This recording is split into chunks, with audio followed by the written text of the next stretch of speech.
I see Micheál Martin and Simon Harris getting a wee bit flustered under the collar about these tariffs that are coming in from the US. Now, stall the ball a minute. Okay, look at all the pharmaceutical companies and the multinational companies that have came to Ireland, okay, over the last 20 years. They don't pay the standard corporation tax that other companies like my own have to pay.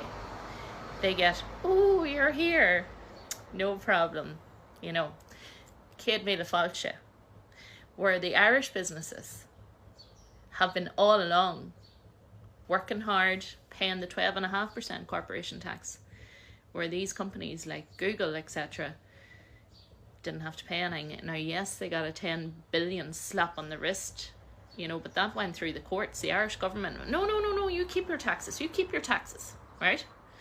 Bear with me.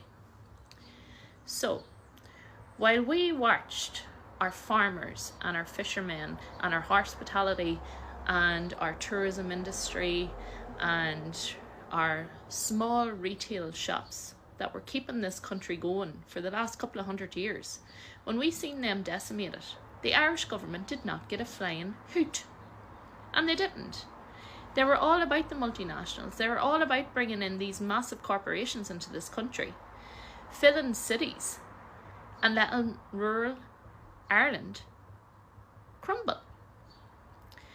So yes, Trump is doing tariffs, etc. He wants to bring them companies that are making a fortune elsewhere for lower tax grades, he wants to bring them back to the US. Okay, they're US companies.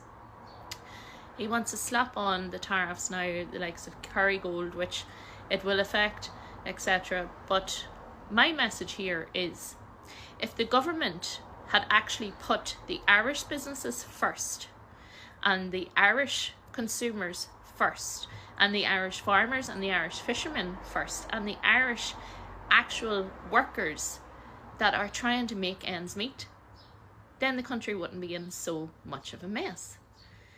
Small shops would not be closing.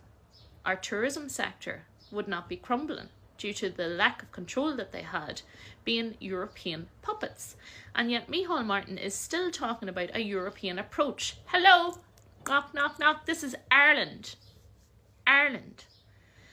And, you know, I think that if they had to focus on Irish business, Irish entrepreneurs, giving people a bit of a hand here that have been born here, worked here,